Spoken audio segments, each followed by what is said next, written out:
Welcome my good smelling friends. In this video I want to show you yet another iconic fragrance and to tell you from my point of view if it's still worth getting or not.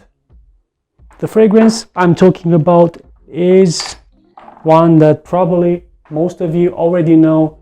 It is this baby right here, one of the most popular fragrances in the last 3 years.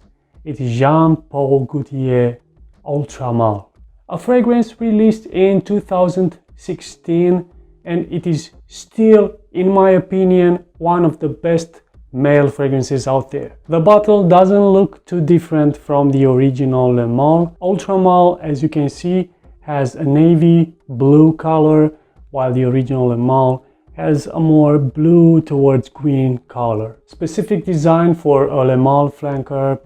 Many other flankers of Le Male have been released, but none of them, to be honest, none of them have had the success such as the success that Ultramale has. Even though this fragrance is a flanker of this one, doesn't have too many similarities to the original one. I mean, it does have some really faint remains of the original Le Male DNA, and those mostly come in the vanilla note. And yes, the main note, the main player in this fragrance is the note of vanilla, plus one other special note which I'm very fond of, the note of pear. This is what makes this fragrance special.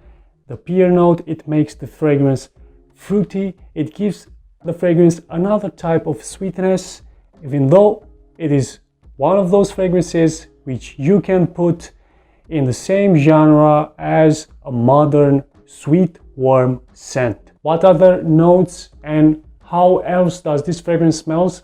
Well, alongside the note of vanilla and pear, which makes the fragrance sweet, this fragrance also has some spices to it, which gives the fragrance warmth, and also it gives a bit of a more masculine smell alongside with the note of patchouli and mint. Mint gives the fragrance some freshness. It's a bit of a different freshness, but it's there, you can feel it. It gives you some really bursts of that spearmint freshness. And what else?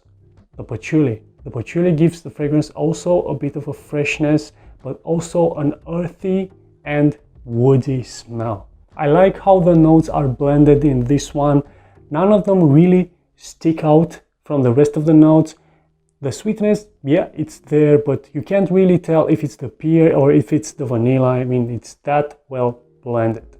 Overall performance, including projection, longevity, sillage, are really good on this one.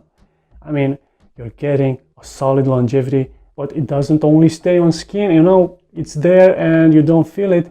Yes, it also projects, and it does project for a good couple of hours. So yes, this is one of those fragrances. Price, this goes in the price range of a mid to high-end designer fragrance, which means it is not expensive, but it is not cheap either. It can be considered affordable, but it is one of those high-end releases. But don't worry, if you do not have the budget for this one, there is an alternative from the house of Zara. It is not just an alternative, it is almost exact smelling fragrance, which is called Zara Gourmand Leather. Of course, much cheaper, and you can also find it in bigger sizes. Of course, it will not perform as good as this one, but still it does perform quite well for a Zara fragrance. But we're not talking about that one, we're talking about this one right here. Is it still worth getting it today? Well, yeah, definitely yeah. I have no doubt. In fact, I will say that this fragrance it will still be worth getting even 3 years from now, because it has that type of DNA which will last. So yeah, I think Ultramale is a winner. And if you want something which is safe in its own genre of sweet, warm, spicy smelling fragrances, which has character and has a great performance, Ultramale is worth it. And that was it, guys. This is Ultramale. And you? until the next video, you know it, just keep smelling great.